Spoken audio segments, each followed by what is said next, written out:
we are all products of our time. Never perhaps such words collectively meant their truest as the times that we live through now. Never before in living memory of its 187 years of existence has the Bengal Chamber witnessed a world so united in crisis, created not by wars, but by the global susceptibility to a virus of pandemic proportions.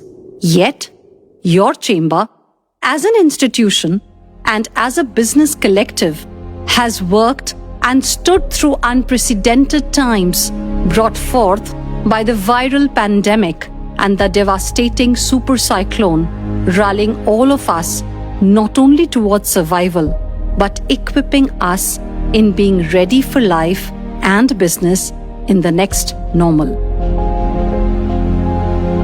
Just as Tagore said, if you cry because the sun has gone out of your life, your tears will prevent you from seeing the stars. The need is to adopt sustainability, adapt new measures, and practice the new economics of innovation-led progress to turn over a new leaf. Again, as the poet said, you can't cross the sea merely by standing and staring at the water. And so, we got down to work. The Chamber's yardstick of operations is usually measured by the number, relevance, and contextuality of its programs and activities. If a chest full of 110 events puts the stamp on quantity, the qualitative aspects of our program-led and results-oriented activities are certified by the way they have been received by the audience, professionals, and stakeholders from different geographies attending in impressive numbers in person before the pandemic and virtually since then. The year has hit us hard, and your chamber rose to the occasion.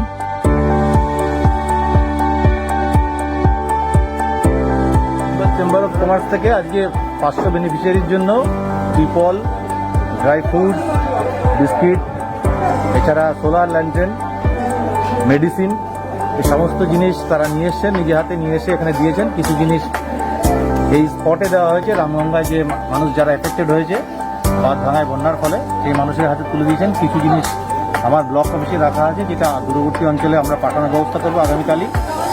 তাদের এই শুভ উদ্যোগের জন্য রামগঙ্গার সমস্ত পথরপ্রতিমা অঞ্চলের সমস্ত অধিবাসীর পক্ষ থেকে, block প্রশাসনের পক্ষ থেকে সকলকে ধন্যবাদ। If this was not enough, the sustained work undertaken during lockdown, supporting our government and the citizens was a part and parcel of our operational existence. As the days rolled into weeks, which spilled into months, your chamber embraced the new normal as the new walk of life. The Bengal Chamber, with its managing committee and the expert committees, under guidance of the past presidents and with overwhelming support from the membership and all stakeholders from near and far, embarked on a journey in which geographical barriers and distances were nullified.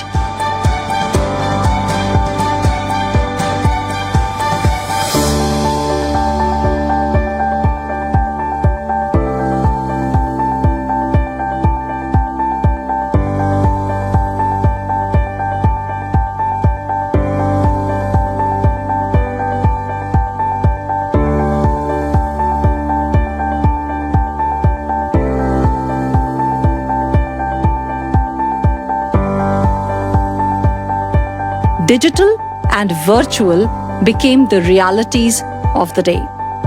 This seamless transformation of bringing together people from all corners of the globe, addressing core issues of business, health, social and economic aspects is captured in a montage.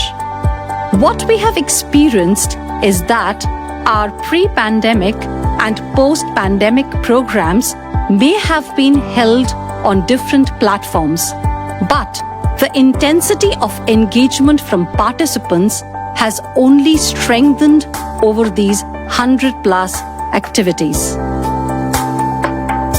The learnings were aplenty. We will have to work in terms of taxation, in terms of policies for transfers to the poor. And though I'm saying that right now we cannot be obsessed with those big long-term changes, we have to worry about that very, very quickly, because the level of inequality we have in India is unacceptable and we have to work on that. I know the NEP talks about it, and I'm totally in favor of having more of our foundational education in Indian languages. And there needs to be a way of making sure that this is done even in elite schools. Otherwise, we'll end up with a two-track country. However, while the theory of this is good, the practice of it, however, needs to be thought about from a very basic perspective, which is that the textbooks and curriculums in Indian languages need to be radically upgraded and updated. The SWOT analysis, which has been done by the chamber, it mentioned that credit is a major issue.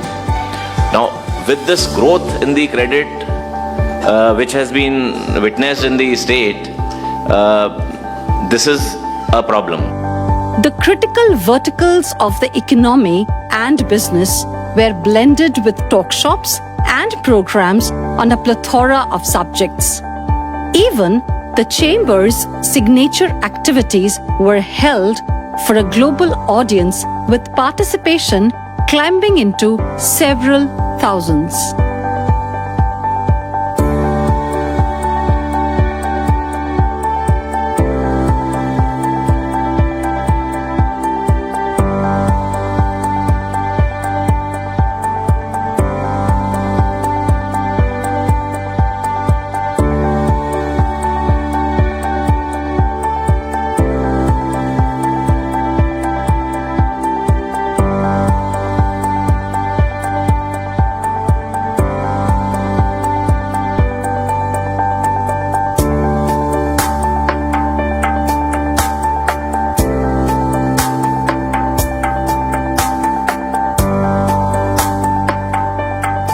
We are moving from a consumer era to a post-consumer era.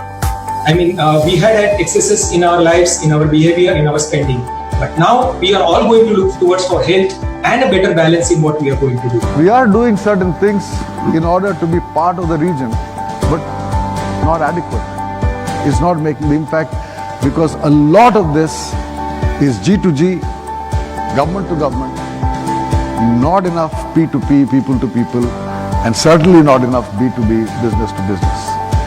And relationships today in the modern world are less and less about G2G. They are more and more about B2B and P2P. So we want to have a national depository of knowledge, national practice for each and every item which is being imported in this country. We are hoping to advance 5 key campaigns to support the reduction of emissions. We want to support a campaign on the transition to clean energy, and India is leading the world in many ways with its 450 gigawatts commitment on solar energy. To switch to clean transport, and I think there are huge opportunities for India to lead this work in this sector, particularly for 2- and 3-wheeled vehicles.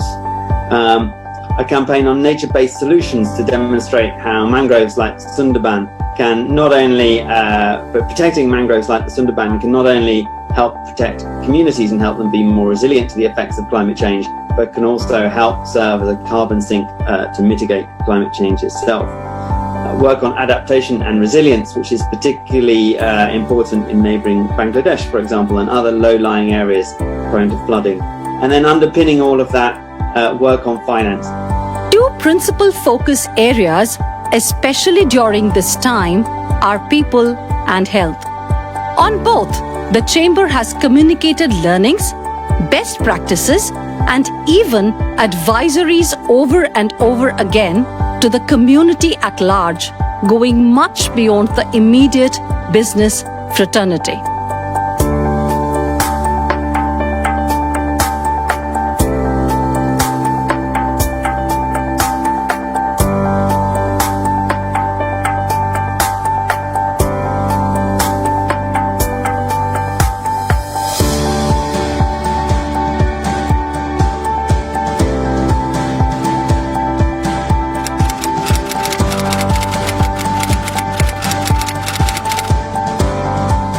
concept of herd immunity is when you have random spread of a factor and there is 60 to 70% of individuals who are unable to be affected by that factor, that constitutes herd immunity. And if we're all people and the virus infects people, then whether it's a herd in the US or a herd in India, the herd is the herd, right? It's worldwide, but the development and the speed with which immunity develops, that is locally dependent, right? So wherein we in the United States have taken social distancing in some areas to heart, and people have been in their homes for weeks, herd immunity is actually developing very slowly, but in those areas, infection rates are going down. We recognize that eventually we will develop 70% of people who are immune, and that will allow us to save lives, not just because you infect less people per se, but it's because the resources to treat those people become available when they get infected. Life goes on. Setbacks are always temporary. We fall because we can pick ourselves up again. The Chamber believes that lives and livelihoods are and will be the defining features of this normal that we are living through. In this journey, we have focused as much on addressing the business ecosystem as we have on celebrating life. আবিষ্কারের খাবার এই যে ইনিশিয়েটিভটা, এটা আপনারা সকলে দেখতেই পাচ্ছেন প্রায় উৎসবে পরিণত হয়েছে, এবং এটাই আমাদের ইচ্ছে ছিল যে এত ধরনের মানুষ, এত ধরনের খাবার, এত ধরনের রান্নাবান্না প্রত্যেক দিন এরা করে, এবং এদের কোনো স্বীকৃতি নেই সেই অর্থে। হ্যাঁ, আমরা জানি যে আবিষ্কারায় খুব ভালো খাবার পাওয়া যায়, কিন্তু আজকে সাধারণ মানুষ সবাই বাইরে থেকে এসে সবাই মিলে খাচ্ছে। বেঙ্গল চেম্বার অফ কমার্স থেকে এই ইনিশিয়েটিভটা আমরা নিতে পেরেছি, তার জন্য খুব ভালো লাগছে, এবং সাধারণ মানুষ এইভাবে সাড়া দিয়েছেন, তার জন্য অনেক ধন্যবাদ।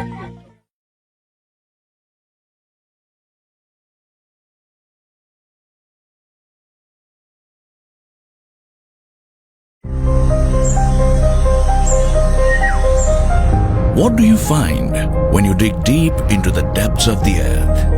We found a few rare elements, like commitment, compassion, a passion for perfection, and a vision for a stronger and better tomorrow. That is NMDC.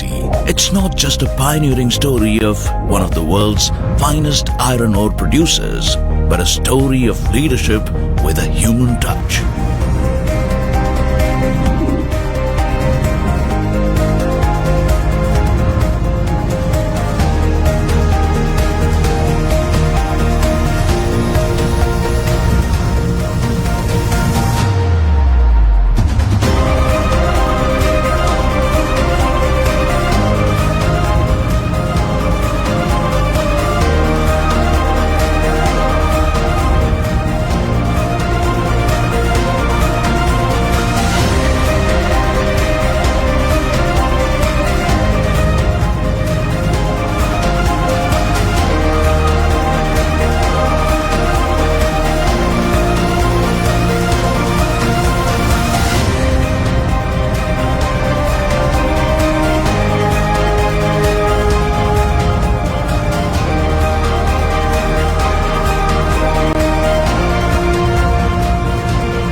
From the depths of the earth to the bottom of hearts, NMDC has touched lives all around, creating wealth, building sustainable opportunities, and working towards impacting lives positively.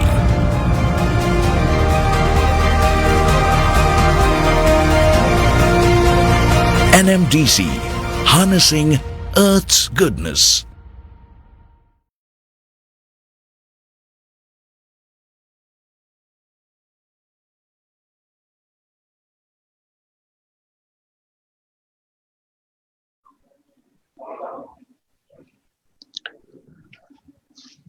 Good morning, ladies and gentlemen. A warm welcome to all of you from Bengal Chamber of Commerce and Industry. We are delighted to bring to you Minerals, Mining and Metals E-Conclave with the theme Indian Minerals, Mining and Metals Sectors, Preparedness for Post-COVID Revival and Global Play. May I request Mr. Debe Mukherjee, President of the Bengal Chamber of Commerce and Industry, to please formally open the conclave with his address. Sir. Thank you, Arnold. A very good morning to all of you, ladies and gentlemen. And may I extend a very warm welcome to all of you to the Minerals, Mining and Metals E-Conclave 2020, brought to you by the Bengal Chamber of Commerce and Industry. Ladies and gentlemen, the post-COVID regeneration and economic growth will bring its own set of challenges, both in generic reforms and sector-specific development. In the mining sector, for instance, environmental, economic, and social considerations would drive every policy initiative to ensure an overall sustainable and resilient growth. Mining and use of mineral resources need to be optimal, technically and scientifically sound, and work within a legal and institutional framework that promotes zero waste. In short, climate and health would be overriding considerations for every policy decision and for every business decision going forward. Where clean energy is the overriding objective and energy transition through renewables the preferred option, coal industry needs, to my mind, to reinvent itself. In terms of adoption of technology, in terms of application of technology, and in terms of identifying, transforming, and servicing markets. A case in instance one could pick up would be coal to chemicals through gasification to produce methanol, fertilizers like urea for industrial applications. But the idea is to build a clean industrial ecosystem where coal is not considered a dirty work. And that's the challenge that the coal industry will have to negotiate. Quite interestingly, we see a scenario where the government of India in June 2020 launched coal auctions for commercial mining. And I understand Coal India is to open 55 new coal mines, which would increase coal production possibly by 400 million tons. But juxtaposed to this are the stated renewable energy objectives, the targets set by the government of achieving 450 gigawatt of renewable energy by 2030 with long-term net zero carbon emission. And United Nations of it have very clearly stated that climate goals need a 6% cut in fossil fuel annual production year on year going forward. Going from the coal mining, from the coal production to the steel sector, the other parts that the conclave would be focusing on, and close to home in Bengal, I understand all the people who have there, the program is confirmed.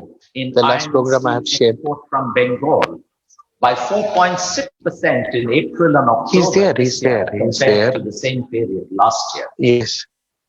And interestingly, he has not Nepal, confirmed. Bangladesh, who import semi-finished goods like sponge iron and billets from the small steel plants of Bengal, are facing huge challenges, whether it is semi-finished products or finished products like tubes, pipes, etc. And to cap it all, there's also a shortage of supply of iron ore from our neighboring states, Odisha and Jharkhand. And I believe 90 million tons have gone out of the market. Small steel mills are facing a huge challenge. Export of iron ore and pellets are on the rise, creating further shortage in the raw material supply to the steel industry. We have a set of indeed distinguished, very distinguished thought leaders, policymakers, industry leaders who would be deliberating over the next 2 days on these two contentious issues. And I'm sure we'll be able to chart out the way forward for making what the Union says Atmanirbhar Bharat a reality, a practical proposition. Ladies and gentlemen, I extend my warm wishes to all of you, and we look forward to 2 days of very exciting deliberations. Thank you. Thank you, sir. May I now request Mr. P.S. Bhattacharya, Chairman, Minerals and Mining, Bengal Chamber of Commerce and Industry and former Chairman, Coal India, to kindly deliver the opening remarks. Thank you, Mr. President, for those very apt kind of opening remarks, and you have laid the stage for the conference. Good morning, ladies and gentlemen. A very warm welcome to the esteemed guests of honor, Sri Naveen Jindal, Chairman, Jindal Steel and Power Limited, and Sri Anil Kumar Jain, Secretary, Ministry of Coal and Mines, for joining this opening session of Minerals, Mining and Metals E-Conclave. A very warm welcome to all speakers and attendees. The theme of the conclave today is Preparedness for Post-COVID Revival and Global Play, Indian Minerals and Mining Sector. COVID-19 created unprecedented crisis to life and livelihood across the globe, and India is no exception. With close to 10 million infections and over 100,000 deaths, we are witness to large-scale disruption in most spheres of human activity. Besides, the word post-COVID is yet to become a reality, and the timeline is not very certain when it will become a reality. In the midst of this crisis, a few sectors braved the pandemic and held their ground. The mining sector in general and the coal sector in particular are among those. Coal India Limited, with a share of more than 80% in production, has reported more production than same period last year by end of October 2020, and has since maintained the momentum of growth. As a result, the thermal power plants continue to receive coal to generate power and keep the wheels of the economy moving. The workmen and officers engaged in coal mining, power generation, and rail transportation have played a key role to sustain livelihood during the crisis, as much as the healthcare professionals worked tirelessly to protect life. On a different note, a very major policy push during this period was the opening up of the coal sector to commercial mining successfully. The much-awaited auction of coal blocks commenced, and the first phase got concluded with satisfactory outcome. This initiative is expected to have a significant bearing on closing the gap between demand and supply of thermal coal and reduce import dependence going forward. For several decades, coal has been in a wedlock to power, propelled by exponential rise in capacity addition in the power sector. The coal demand witnessed exponential growth since 2007-2008, leading to rapid escalation of coal imports. This continued for nearly a decade. As a result, scope for considering other uses of coal as feedstock for gasification and conversion of the resultant syngas to a variety of uses was severely restricted. With significant slowdown in addition of thermal power capacity, complemented by rapid growth in capacity of renewable power generation, the demand growth for coal for power generation is muted. The aspiration of Coal India to become a 1 billion ton company, coupled with additional production from commercial mining, makes it rather imperative to push for alternative uses of coal at this juncture. Gasification of coal for further downstream production of steel through DRI route and a host of chemicals and fertilizers needs to be taken up in right earnest. India has a significant import dependence in fertilizers, both for raw materials like ammonia and finished products. Production of ammonia from syngas for producing urea and complex fertilizers can bring down the import dependence substantially. On a different note, this strategy may also address to some extent the concerns of environment and climate change resulting from emission of greenhouse gases associated with use of coal for power generation only. While a beginning in this direction has been made, scope exists for much more. A target of gasifying 100 million ton per annum of coal by 2030 has been laid down by the Honorable Prime Minister recently.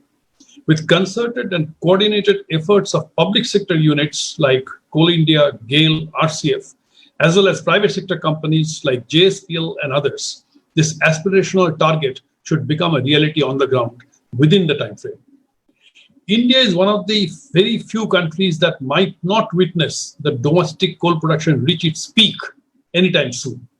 However, the economic and environmental pressures against use of coal for power generation is mounting. Attaining the peak and commencing the downhill journey a few years thereafter seems destined. The issue being debated widely in this context is adoption of policies and processes that makes the transition seamless. Holding back these initiatives for a few decades till the downhill journey actually commences will be counterproductive and render the transition bumpy. Systematic closure of the large number of highly loss-making manual or semi-mechanized mines operating today, employing over 45% of the workforce with a meager share of 6 to 7% in coal production, now onwards will help make the transition less bumpy. Besides coal, the rest of the mining sector, that is minerals, they constitute a very significant part of the employment of growth and employment generation. Mining as a whole had a share of 3% of GDP in real terms in 2011, but it has come down to a low of 2.2% in 2018-19. We should immediately create an enabling policy framework and implement the same at the earliest so that the growth is restored and we could set a target of something like the 3% what we had achieved earlier by maybe in 24-25. This will definitely help in India achieving a 5 trillion kind of a growth, 5 trillion kind of a GDP by 2024-25, which is a target by itself. To discuss and deliberate on these and a gamut of interconnected issues, we have today our guests of honor in this session, none other than the Secretary, Coal and Mines, Mr. Anil Kumar Jain, and Mr. Naveen Jindal, the Chairman of JSPL, who are leaders by themselves. This is followed by eminent speakers in other sessions who will share their wisdom and thoughts. As a whole, I am sure that this particular two-day conference will enrich the knowledge of those attending the conclave or accessing the proceedings through social media. Thank you for your attention. Jai Hind.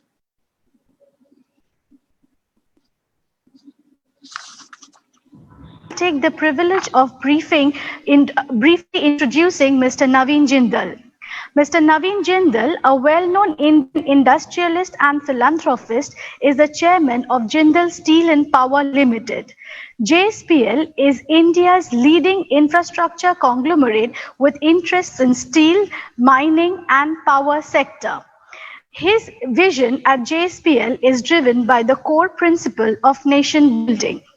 Amongst various recognitions, Mr. Jindal was declared the Industry Communicator of the Year by the World Steel Association in 2016.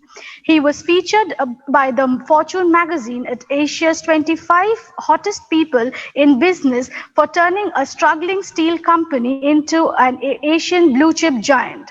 In 2011, the Economic Times Corporate Dossier list featured him as India's most powerful CEOs. Ernst & Young conferred upon him the Entrepreneur of the Year award in the field of energy and infrastructure in 2010. He is also the president of Flag Foundation of India. He was elected twice to Indian Parliament, where he served as parliamentarian for 2 years and made many contributions. I now request Mr. Jindal to take over and deliver. his address. Yeah, good morning, everyone. Good morning, Mr. Mukherjee, President, Mr. Bhattacharya, Mr. Anil Kumar Jain, Secretary, Ministry of Coal, Mr. Sushim Banerjee, and dear friends. First of all, thank you so much for such a kind introduction. And I'm no expert on mining, but just that, as a steel producer and as a power producer, obviously we cannot do without either coal or iron ore or the various raw materials that we require for both power generation and for steel production. So as such, we ventured into mining just because we realized that to produce steel, we have to be very competitive. And if you do not control your raw material sources, and the raw material prices fluctuate so much that you have to have some raw material security. So really, as a compulsion, one had to go into mining. Otherwise, we would just like to have concentrated on steel making and power generation. Like so many Japanese companies or Korean companies, they are not into mining, but they are just focused on their core strength, which is steel making. But anyway, I heard Mr. Mukherjee and I heard Mr. Bhattacharya, so I do not want to repeat all those points. So obviously, we all know that India has many raw materials, and as a steel maker, today India is the second largest producer of steel in the world. So which is something which is we can all be very proud of. Just that the difference between us and the number one is China. They're making almost 1,000 million tons of steel every year, and we are making around 110 million. So we are just like almost like 1/10 of their capacity. And when we became independent almost 75 years ago, we were producing more steel than China. So even though we have come a long way, but we should have been, we should have done much better. And the reason why we have not been able to do so is because it's not easy to work in India. It's not easy to set up these projects or mining. There are lots and lots of challenges. A lot of those challenges are being taken care of, and I would really like to appreciate that commercial mining has become a reality now. It was not an easy decision. It was a very bold move that's been made by the government to convince all the unions of Coal India that what's the point of importing coal when we have the fourth largest reserves of coal in the world, and still we happen to be the second biggest importer of coal in the world, and we are importing worth more than $20 billion of coal. And even though we say that we are importing only 20% of coal, but actually if you see in terms of calorific value, we are importing almost 35 to 40%, because the calorific value of this coal, the imported coal, is more than 5,500 on average. So really we are importing 35 to 40% of our energy needs, which there is no need to do so.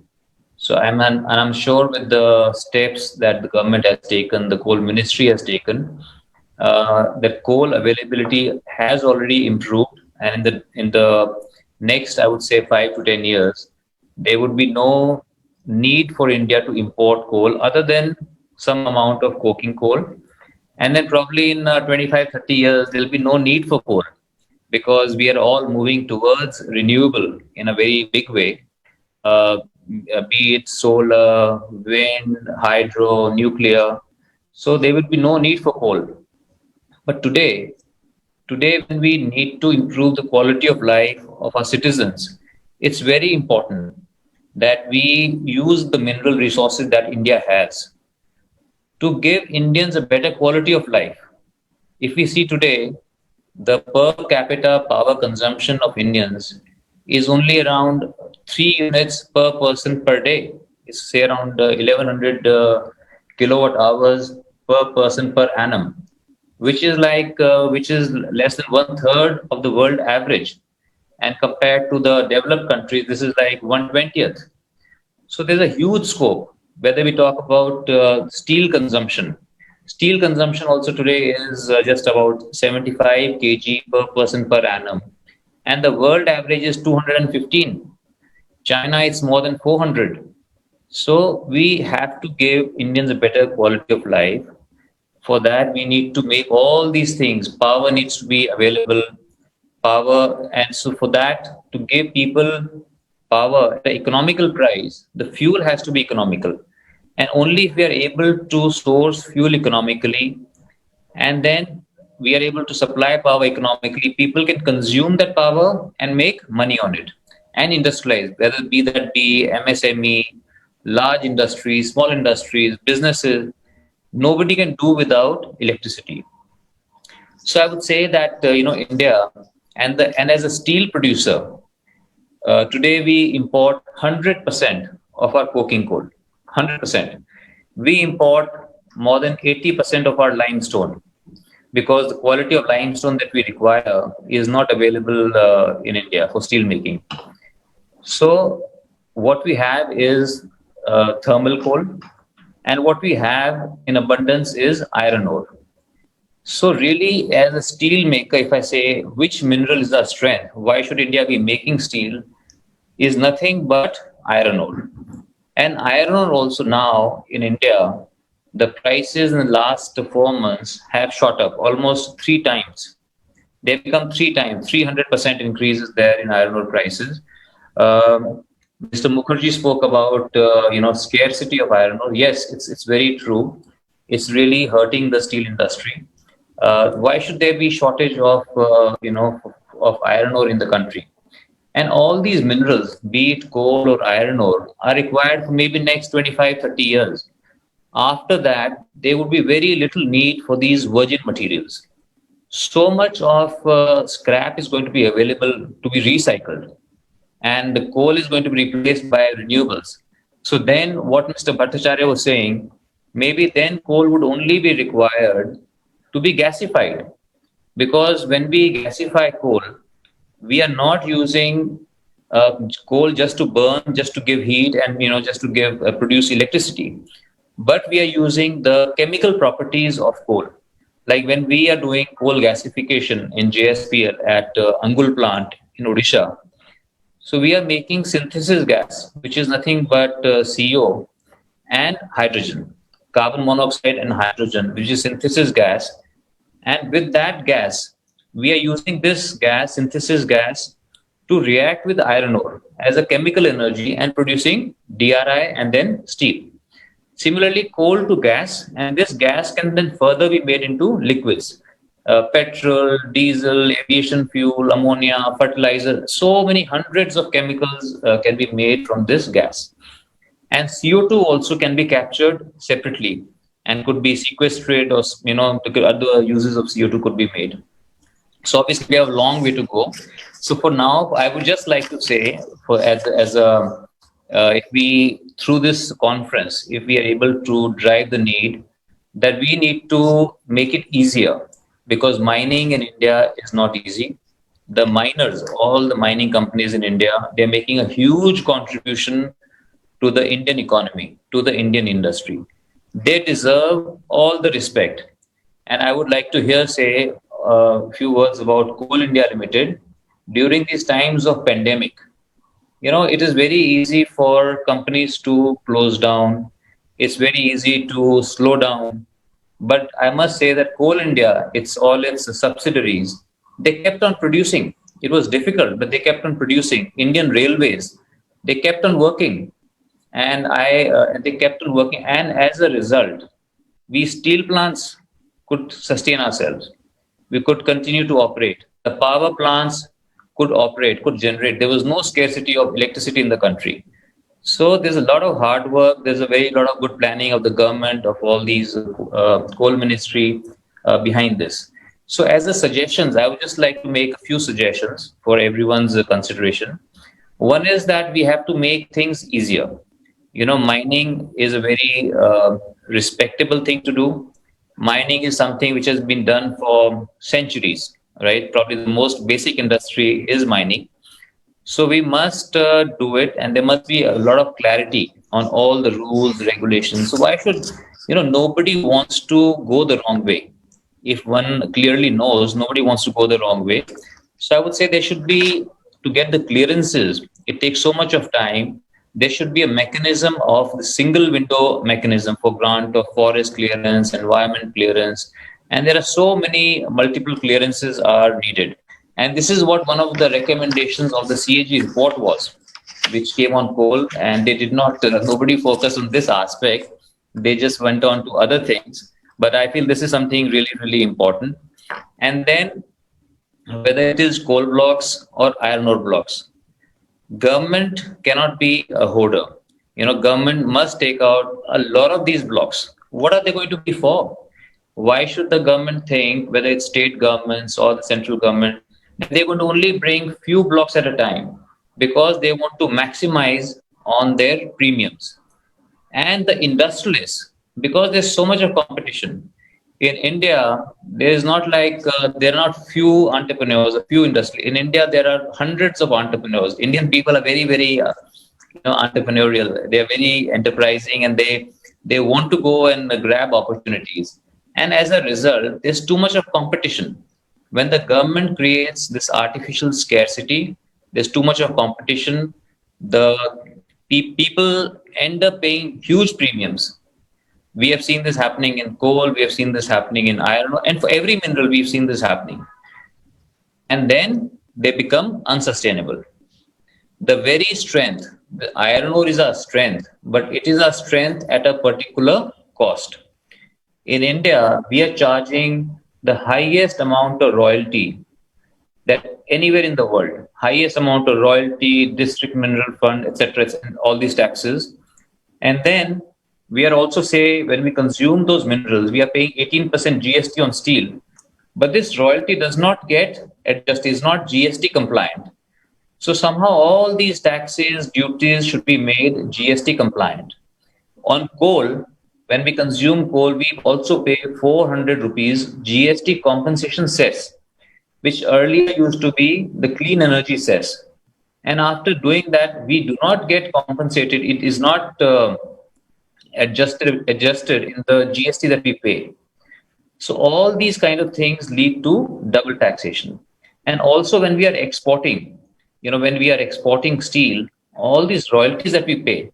Suppose when we are exporting steel and India wants to encourage its exports, so we do not have to pay any taxes. But whatever taxes we pay on as royalties, we do not get those back.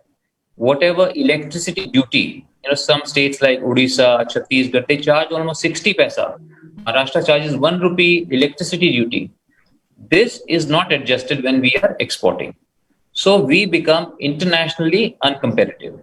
So we really have to see if we want our industry to grow, we want our mining to grow, we want our economy to grow, we want our people to be happy, prosperous, proud. We have to make these things easier for people to be able to do. And also, whatever the government promises its people, we are mining in many countries. And when you get a mining license or you get a tenement, so whatever the government promises, they deliver on that. In India, you don't know what will happen after 10 years, what will have to happen after 15 years. Now, all these things that there's so many cases where people have been working hard for decades to do some things. And then suddenly, we bring up something that everything else which was done before gets cancelled. So we really need to look at all these things. And lastly, I would say that logistics, because mineral production can be done, but then there has to be really good logistics. And because in India, we do not have waterways. So we really need to focus on development of railways, which is happening, but it needs to happen a lot faster, a lot more. And the roads also, their roads also have to be really, really good so that we are able to mine and then transport that material in an economical manner. So I'm sure there's so many luminaries here, so many experts here, and the deliberations from this conference would really help the decision makers in taking the right decisions, and where we are going to be able to exchange our ideas. And I hope that we can all contribute to India becoming a much stronger economy. Thank you very much. Thank you, sir. I would now like to introduce briefly Mr. Anil Kumar Jain, Secretary, Ministry of Coal and Ministry of Mines, Government of India. Mr. Anil Kumar Jain is a member of the Indian Administrative Service of the Government of India. He holds a BA Honours in Economics, an MBA and a diploma from the Indian Institute of Foreign Trade. He has published a number of papers and articles on the energy sector, including a book on natural gas policy framework in India. He has been a visiting senior research fellow at the Oxford Institute for Energy Studies, Oxford, UK. Mr. Jain has over 3 decades of administrative experience at the field and policy formulation levels in various ministries or departments in the state and central governments. Thank you. I now request Arnab to take over.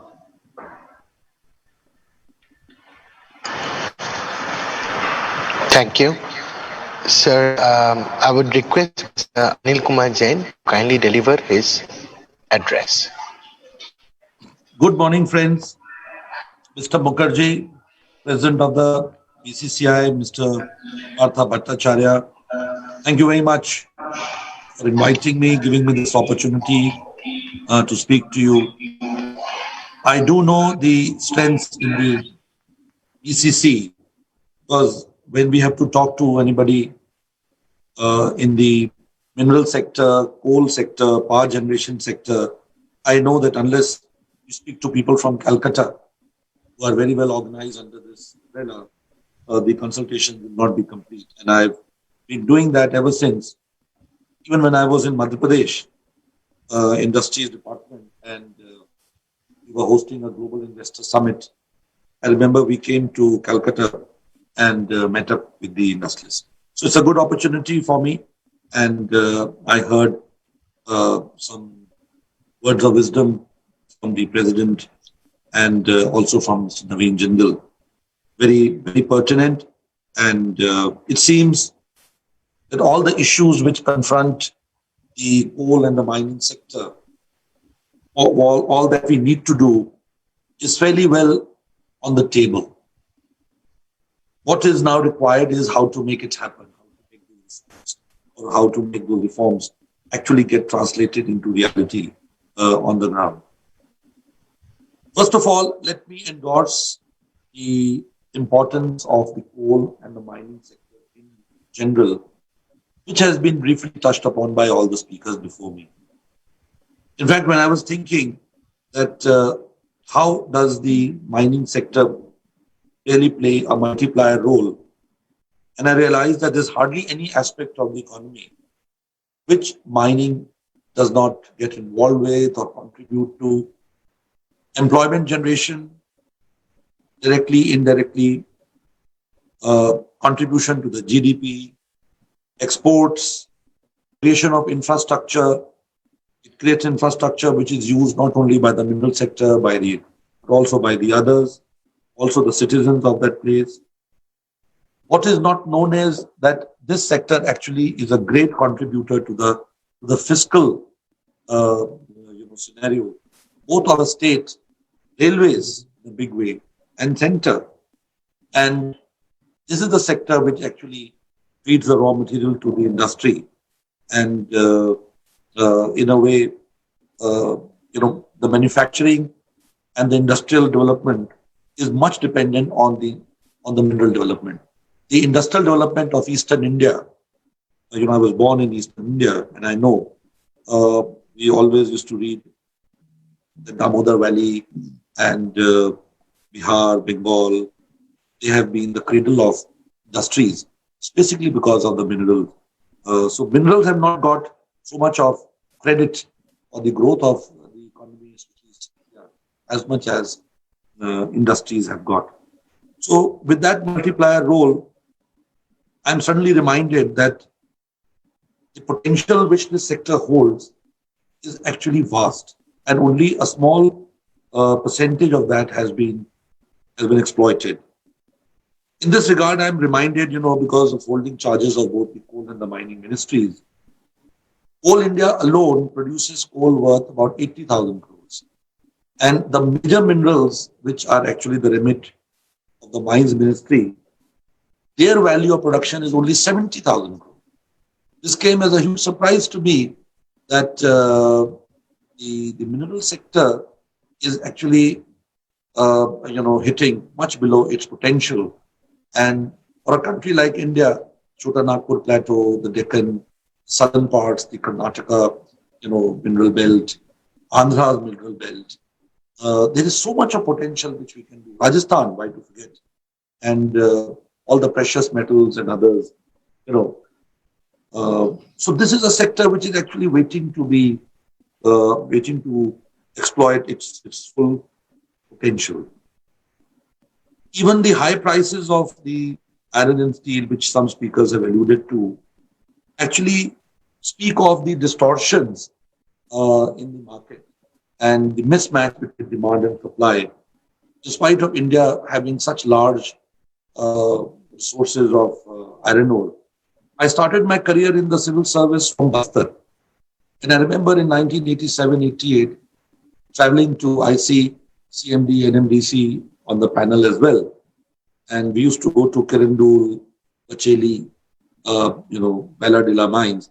And we were told this is very high quality iron ore, which is all going to Japan. And the train connection was basically generated to take out that iron ore and send it off foreign lands. So with such rich deposits in the country, the sudden spike in the prices of iron ore, shortage in the prices of iron, shortage supply of iron ore, it reminds us that that this potential actually, why has it not become kinetic? Why has it remained only a potential? Similarly, aluminium making in India, where we have to import aluminium, the demand for aluminium and the production of aluminium in the country and its self-sufficiency being met by Indian production is very precariously balanced. Around 4 million tons is what we produce of aluminium. And within that, we export some, we import some. There's a lot of potential that 4 million tons would have become 8 million tons. I was reading in the papers recently that China's demand for aluminium has just shot up. So we should have created productive capacities both in the bauxite mining side and the refining and smelting side. And ideally, an industry should work at 70% or 75% of its potential, so that if there are any sudden demand spikes, it can take care of that. But its full cost should be recovered at 70-75% level. Similarly, cement manufacturing, limestone, zinc, copper, etc. In copper, I am personally aware that Hindustan Copper Limited holds deposits, let's say, in Malanjkhand area, and also in the other two areas, Singhbhum and Khetri, which have not fully been explored. So this brings to mind that GSI has to do a lot of work. And I'm happy to say that the NMET funds, which all of you contribute to, we collect around 800 crore rupees a year. Coal, of course, is the biggest contributor. And with the coal production likely to go up to 1 billion tons, commercial mining coming in, and of course the mineral sector also following close behind, the contributions to NMET will easily cross 1,000 crore. And that money, we have to make sure that we deploy in basic baseline geoscientific data. And I'm happy to say that GSI has submitted proposals worth almost 1,200 crore rupees to the ministry. And airborne geomagnetic surveys, geophysical surveys, geochemical surveys are all likely to happen. And there should be enough availability of blocks for the interested entrepreneurs and the mineral sector. So the potential, of course, you can get into any area, and we have been hearing so many leading industries. I particularly remember the statements of the Vedanta Group chairman, who has been saying that in the mineral sector needs to be really exploited very, very quickly.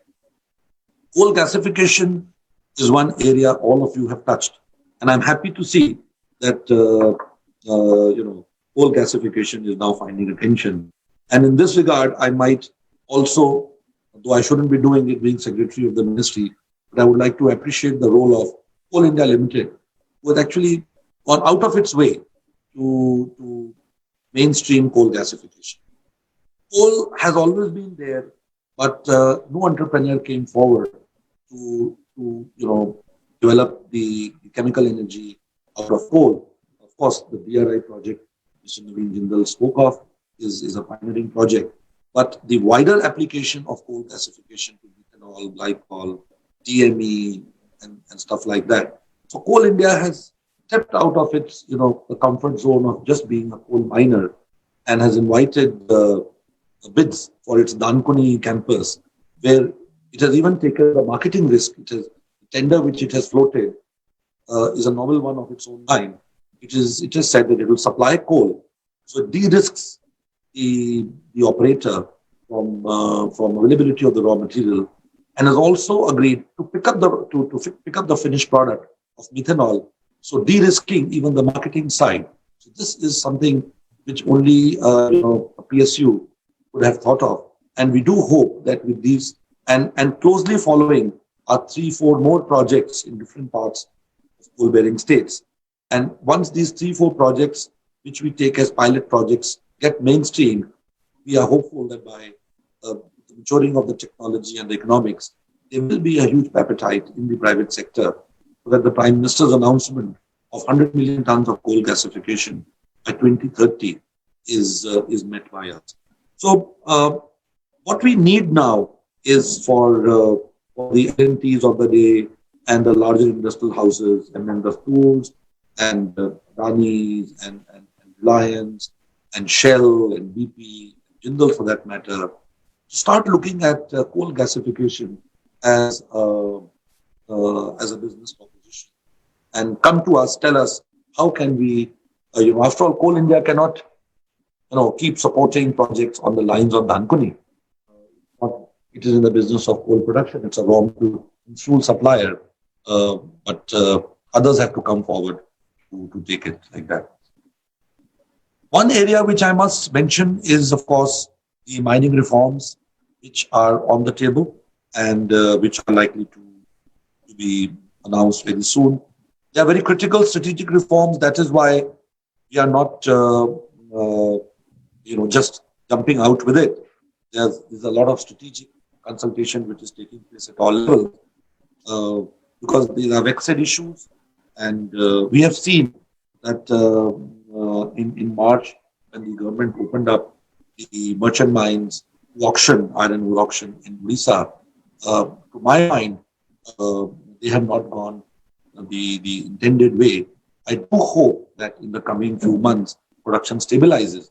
Otherwise, from the government side, very little stoppers were put into that.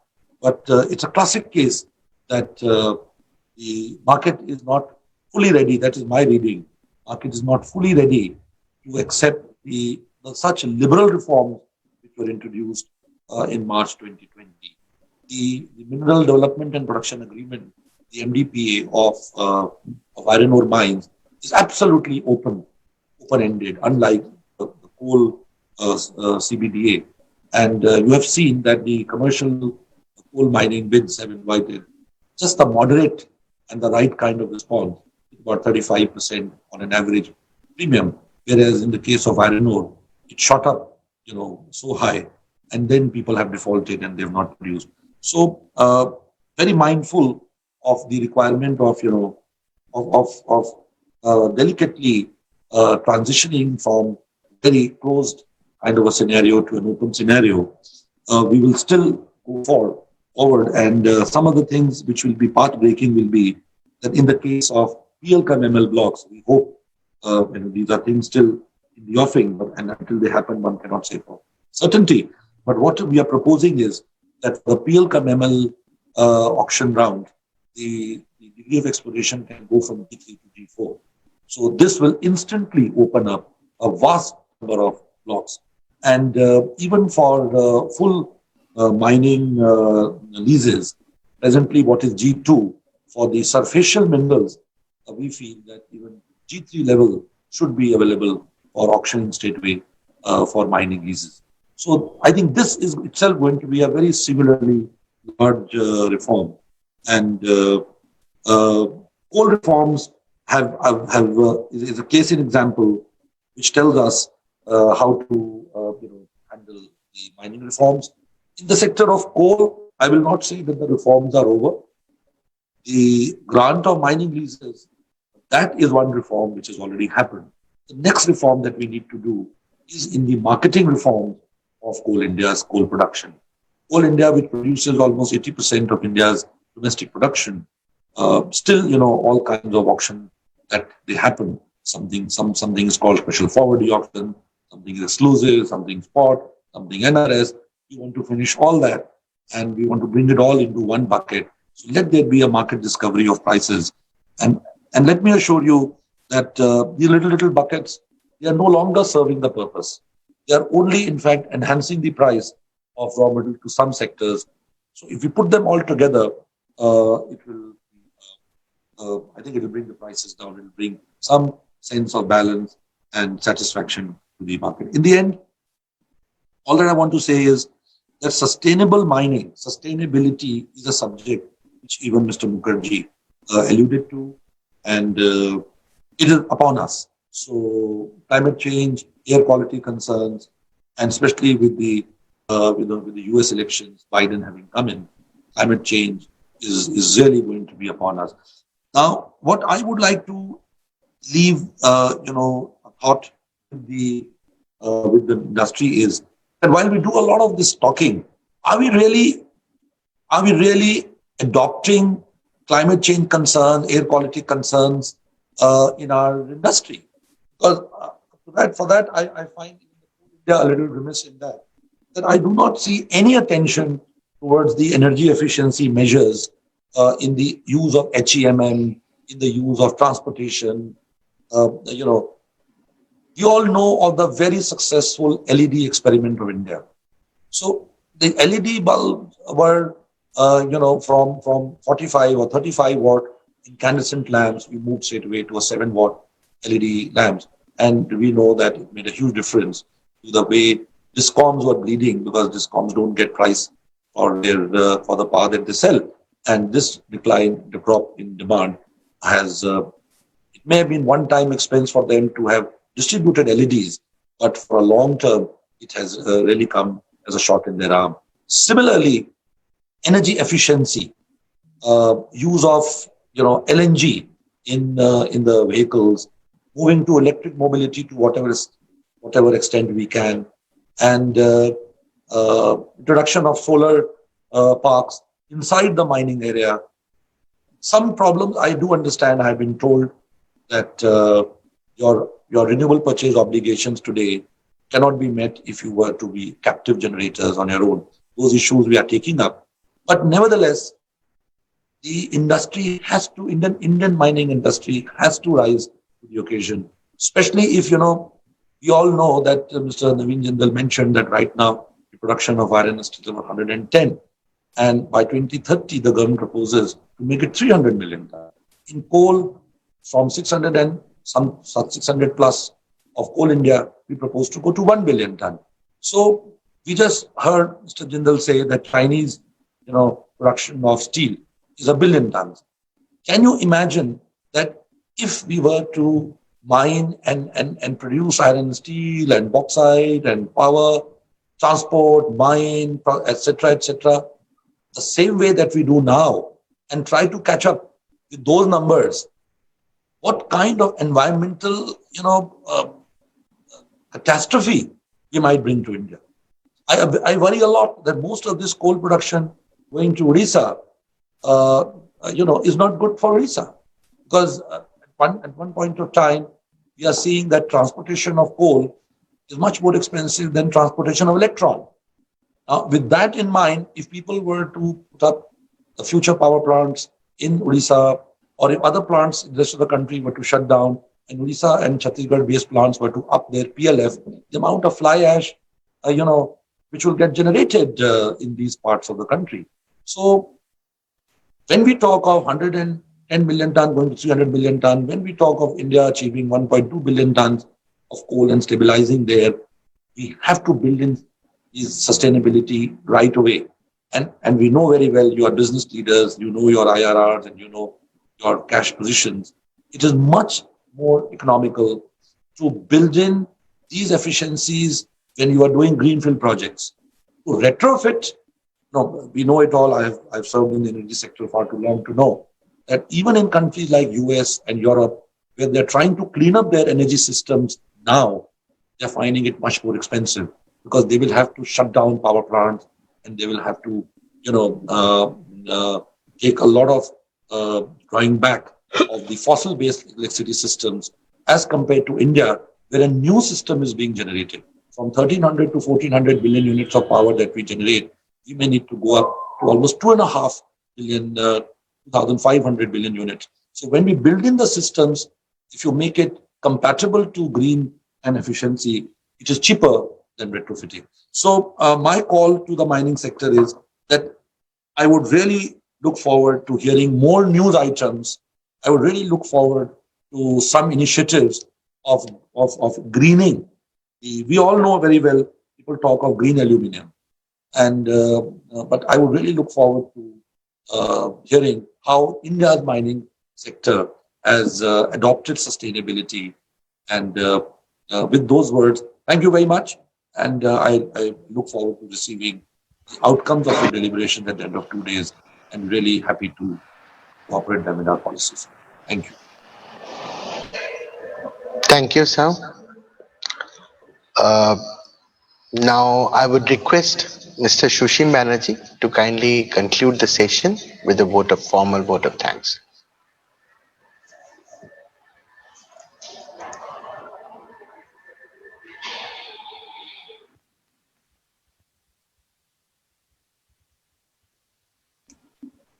Mr. Banerjee, you have to unmute yourself.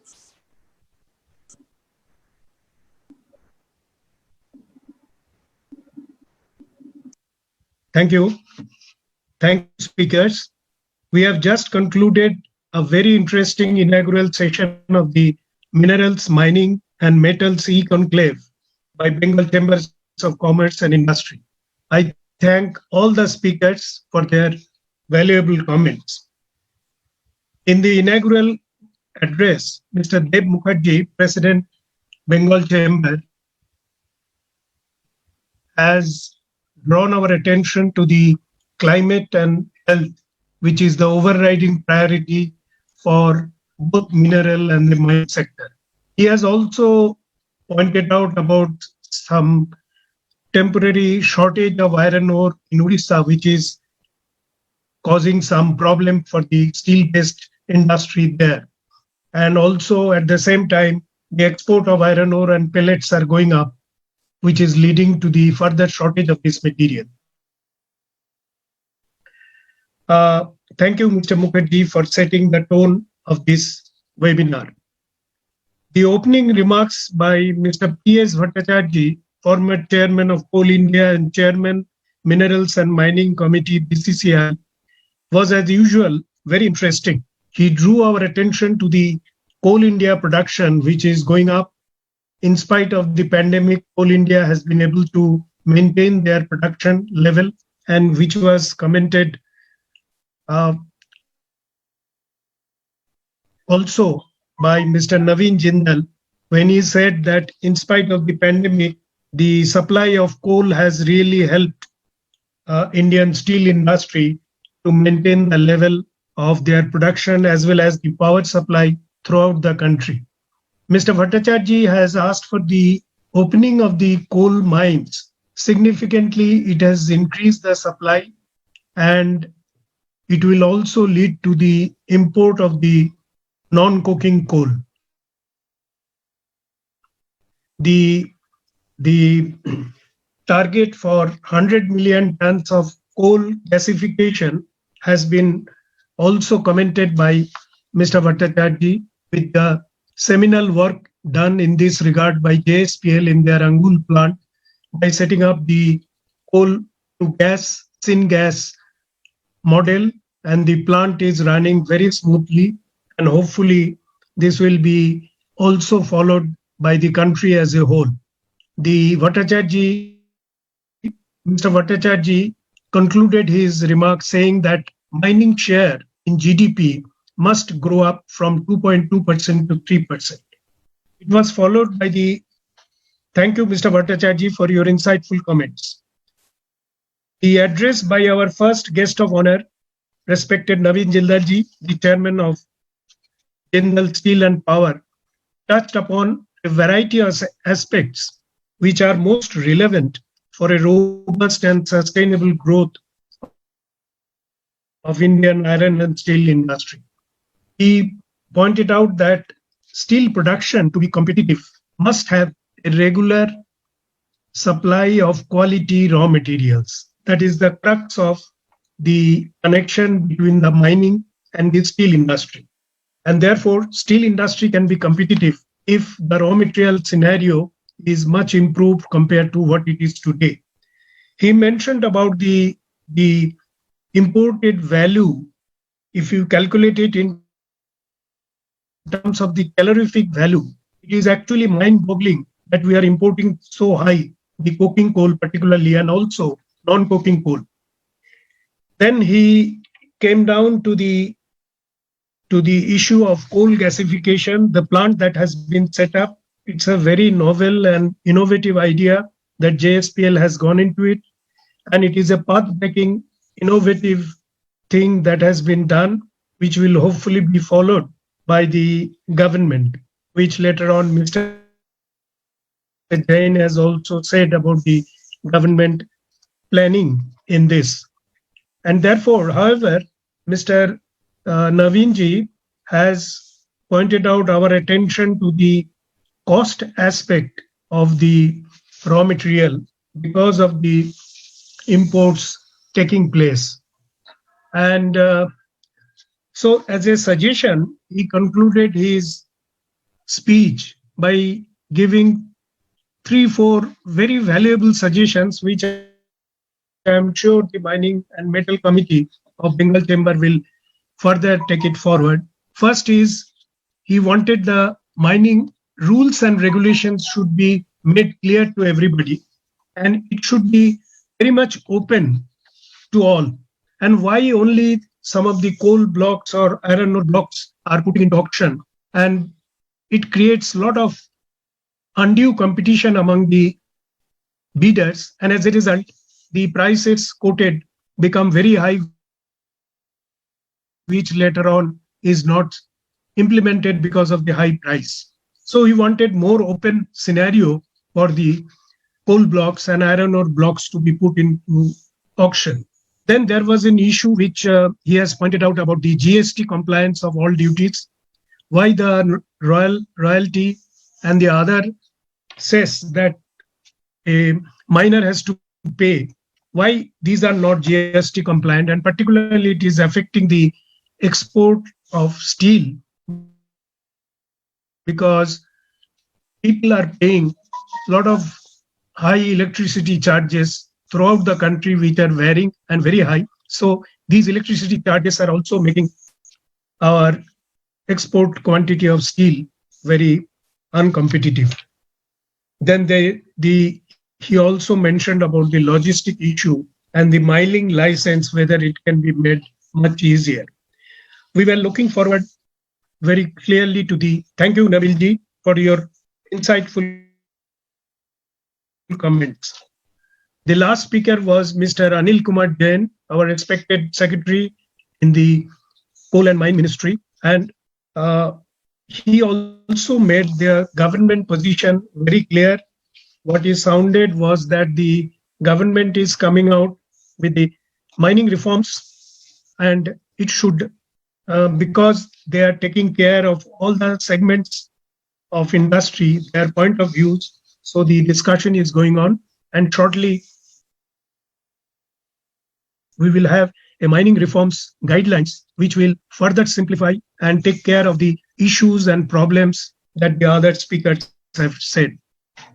He also mentioned about this coal gasification and appreciated the effort of Coal India Limited in having to spend about 5,800 crore for setting up this coal gasification plant at Dankuni, where lot of other raw materials for the chemical and other industries, fertilizer, methanol, will be produced and help the downstream industries, and as a result, the carbon emission will also be much reduced. Mr. Jain has really pointed out and I think this is the crux of his speech, that he has told that while sustainable mining we are talking of, why the industry is not taking good care of the climate change.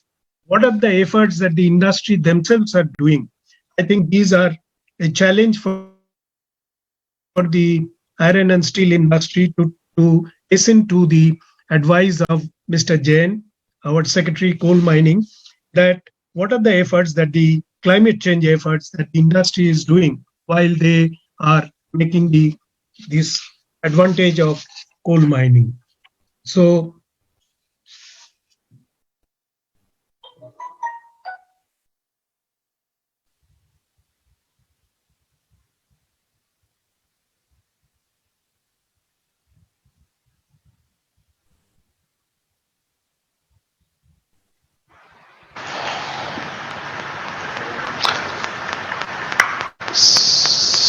in the end, I will also thank all the speakers, esteemed speakers, and I thank all the participants, the media persons present here, and all the sponsors for this event for their support, which has made this e-conclave very successful. Once again, my heartfelt thanks to all the speakers for their valuable comments. Thank you very much. Thank you, sir. With this, we are ending the opening session of Minerals Mining and Metals Conclave. We'll have a short 5 minutes break and we'll come exactly at 12:07. All the speakers in the next session have already joined, so please keep watching. And the next session would be on the preparedness for post-COVID revival and global play, Indian minerals and mining sectors. We are starting exactly at 12:07. Thank you.